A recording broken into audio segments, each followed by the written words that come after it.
So you took the day off. You rested, you drank the water, you answered fewer emails, you did the little reset routine we all keep pretending is a personality. And then you came back, feeling exactly the same. That's not burnout. That's misalignment. And those are not the same problem. Burnout needs recovery. Misalignment needs honesty. And honesty is annoying because it usually shows up knowing things before you're ready to admit them.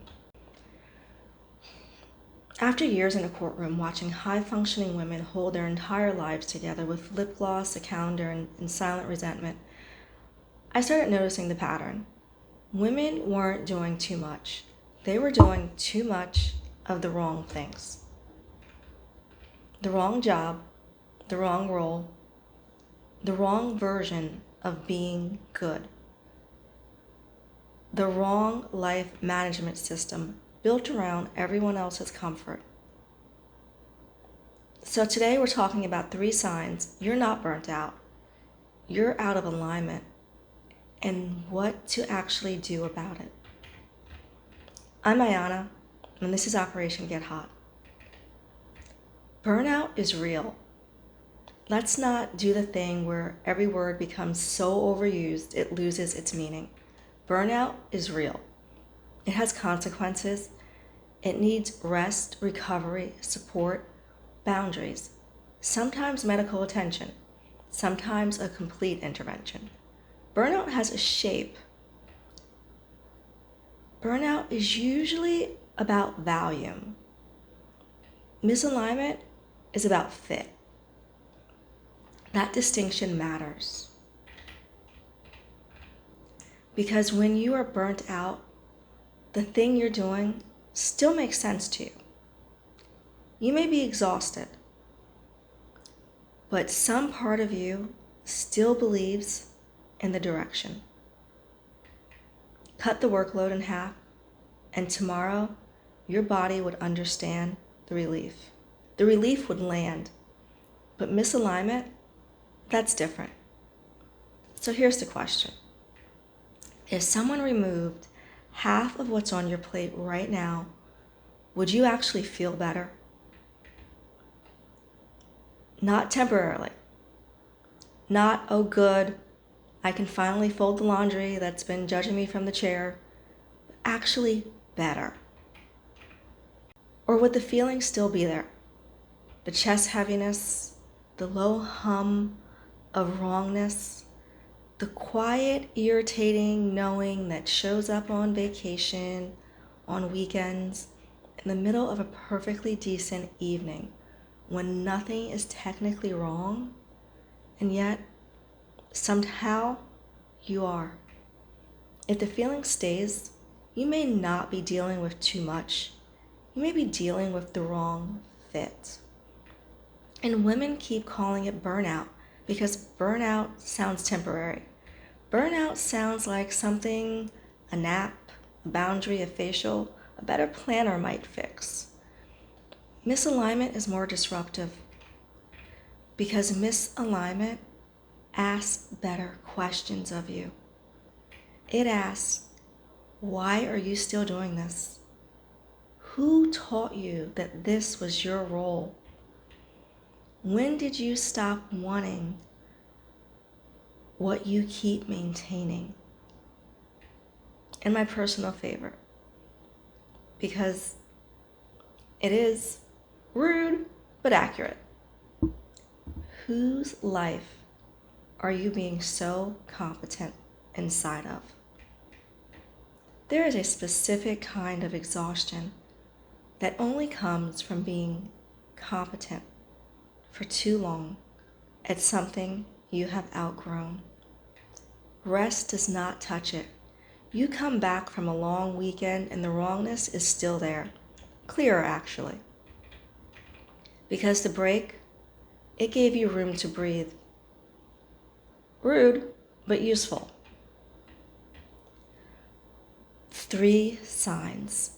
Misalignment does not usually announce itself dramatically. It does not come in with theme music and a clipboard. It looks like a woman who is completely functional and quietly furious. She's answering the email. She is making the appointment. She's remembering the thing no one else remembered. She's dressed. She's polite. She's moisturized.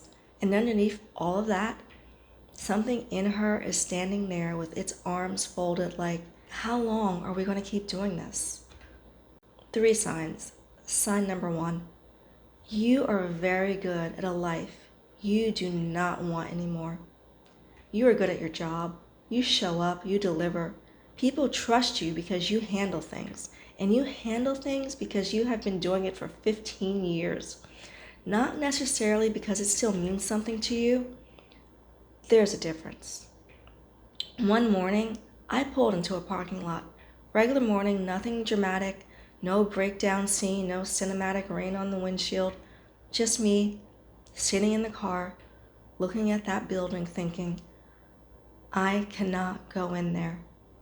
So I called out from the parking lot, 8:47 in the morning, watching all the other people enter that building that I could not make myself go in. And the thing was, I was not tired of working. I was tired of working there. I was tired of being excellent at something that had stopped feeling like mine. The feeling had been there long before the parking lot. I had just been overriding it. That's how misalignment usually works. It does not start with a crisis. It starts with Tuesdays. One Tuesday where you ignore what you know, then another, until the life you built around convenience, obligation, stability, and not wanting to disappoint people starts feeling like a very well-decorated cage. And because you are good at it, everyone thinks you are fine. That is the trap. Competence can hold a lot, especially in women. Especially in women who were praised for being the reliable one. The women who raised us,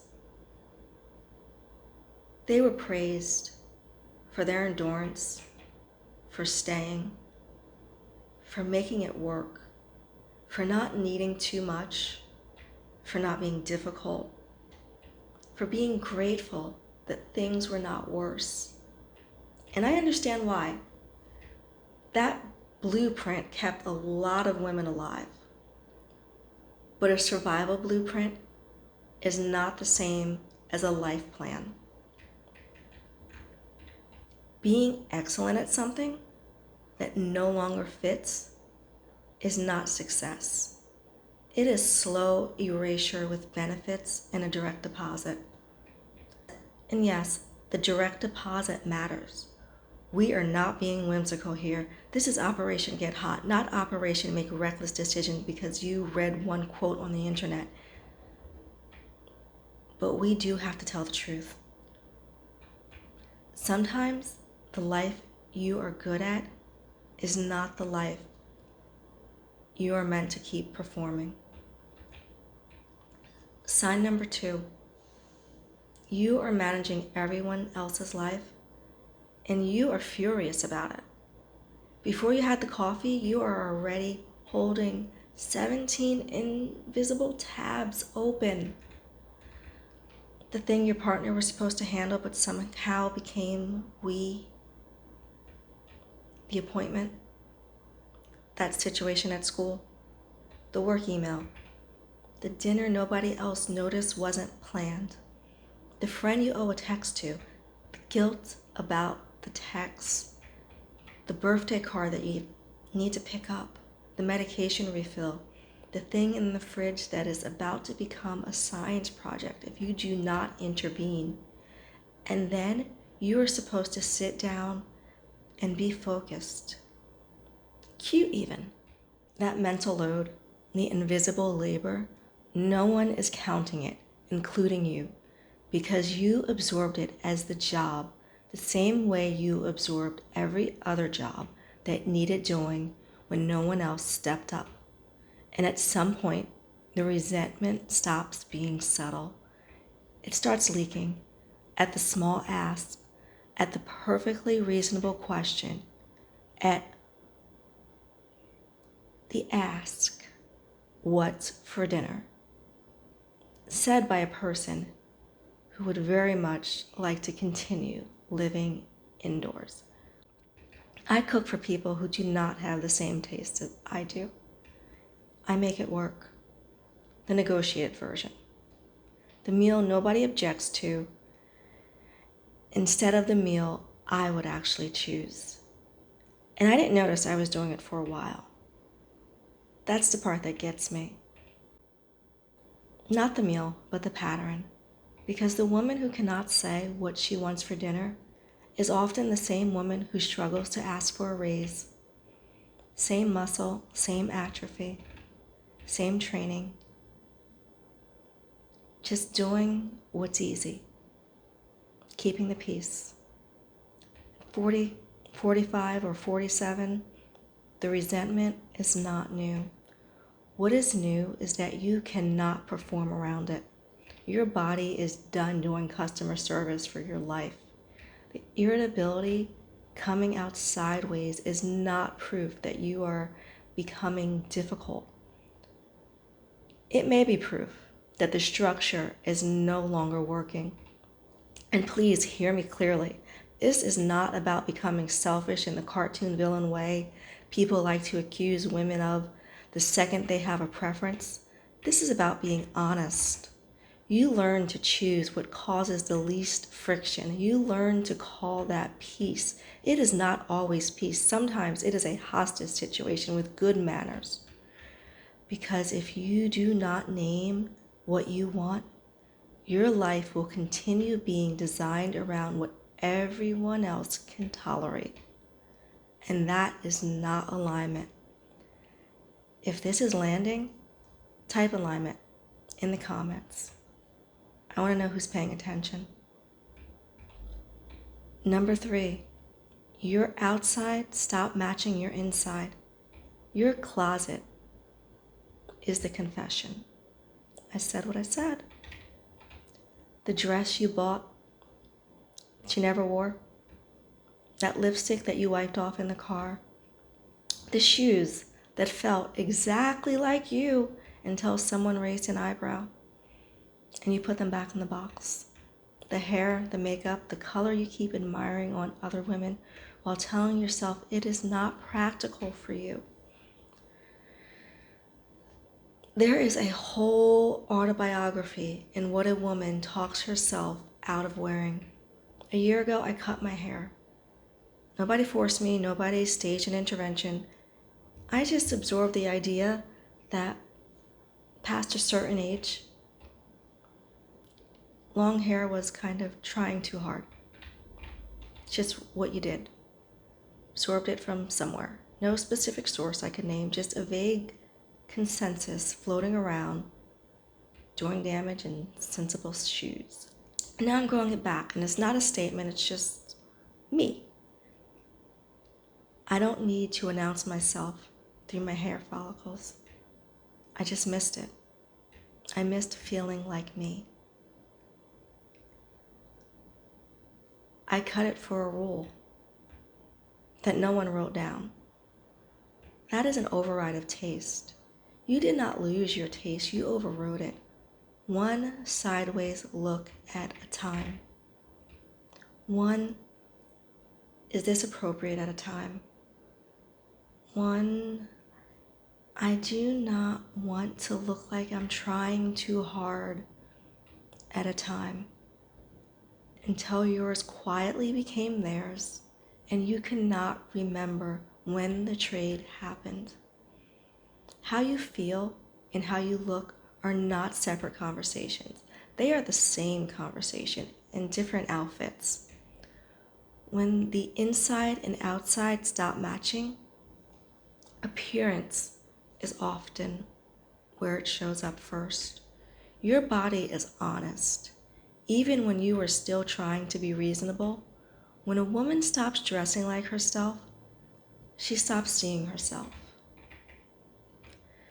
Then she wonders why she feels invisible, not realizing she has been teaching the room to look past her. And no, this is not about being conventionally attractive. That is too small. This is about recognition, looking in the mirror and seeing evidence of you.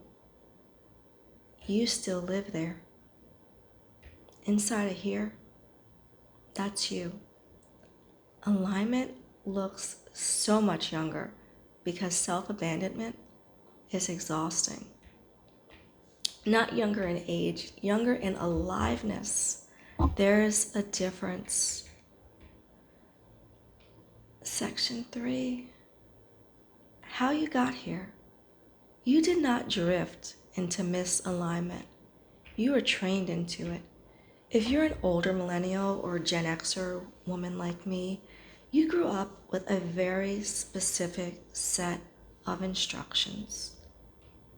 Be capable, but not too ambitious. Be independent, but not in a way that makes people uncomfortable. Figure it out.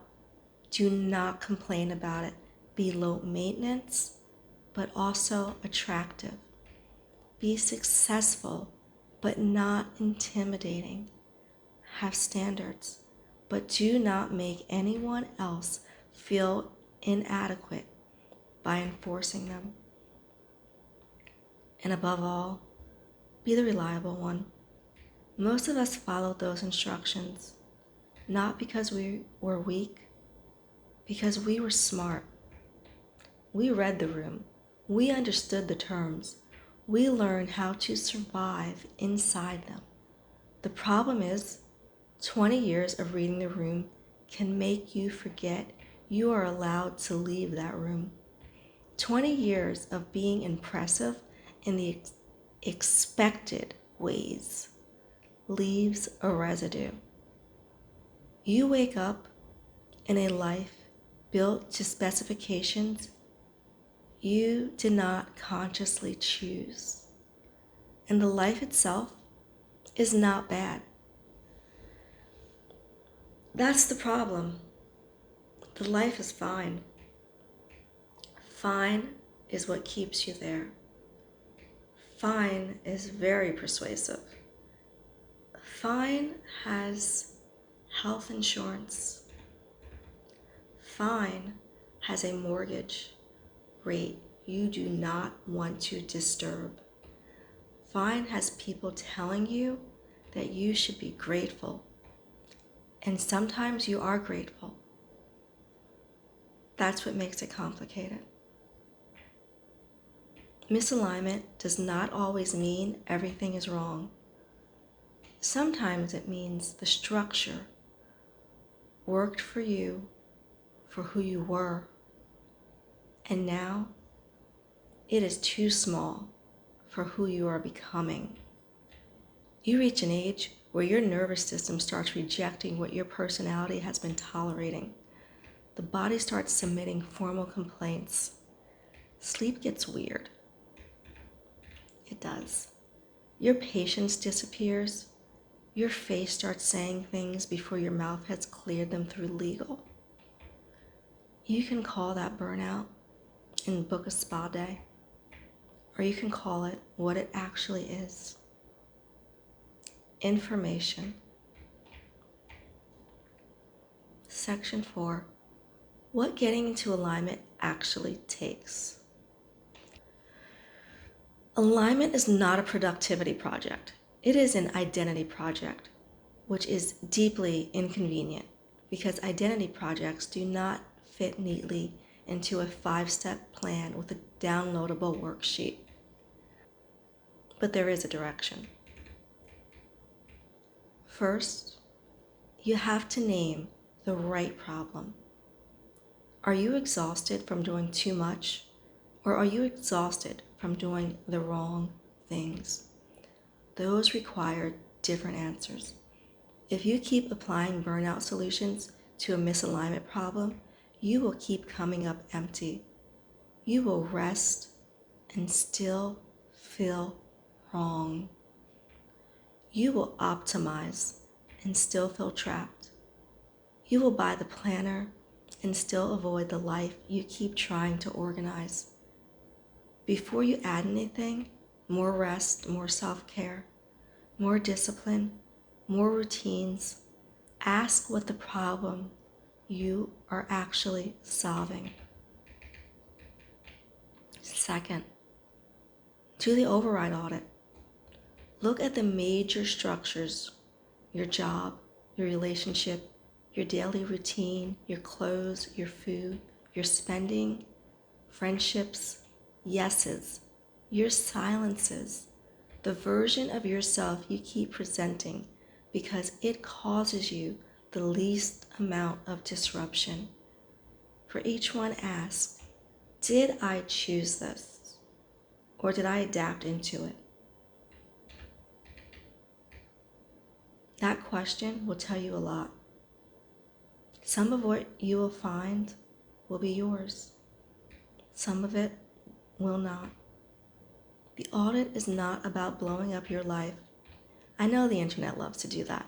Quit the job, leave the marriage, move to Portugal, become a class blower, and you'll be healed by Tuesday.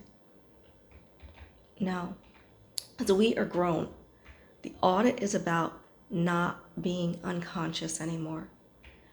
Because you cannot realign a life you refuse to look at honestly. Third, make choices that are actually yours. I'm growing my hair back then, and that is not a transformation. That is not a rebrand. That is me stopping an override I did not know I was running. This is where this starts. Small, deliberate choices that return you to yourself. Order the meal you actually want. Wear the dress. Say no without writing a 12-paragraph legal brief in your head. Stop volunteering for the thing you resent every time it appears on your calendar. Buy the lipstick. Unmute the preference. The moves do not have to be large. They have to be yours. That is the difference. Fourth, stop waiting. The version of you waiting for someone to notice how much you have given, she can rest now. The version of you waiting for someone to finally ask, what do you need? She can rest too. The version of you waiting for a clean opening, that perfect plan, or permission that does not make anyone uncomfortable. We can thank her for her service, but she cannot drive this next part. Nobody is coming to release you from the performance. Nobody, because most people benefit from the version of you that keeps running everything. Not because they're evil. It's just natural to want to keep things the same. For a lot of us, we're comfortable. But I'm at an age now where there is more risk in not trying than in trying and failing. That math, it used to run the other way. Staying still felt safe. It is not. It just does not charge you up front. It bills you later. And later is now. If you saw yourself anywhere in this, the parking lot, the meal that nobody objected to, the haircut for a rule nobody wrote down, you already know what I'm talking about. You have known this for a while. This is the work we do at Operation Get Hot. Not hot as performance, not hot as proving you still have it, but you do still have it. Not hot as another exhausting assignment for women who have already enough on their plates. You're busy, I know it. Hot as alignment, you can see the underneath it all work of closing the gap between how you feel and how you show up. Because those things go hand in hand. And you have time for that. Come to OperationGetHot.com. The articles go deeper on everything we talked about here. The override audit, the misalignment, the mental load, and what it means to stop performing a life that no longer fits. If you want this in your inbox every week, get the Operation Get Hot newsletter on Substack.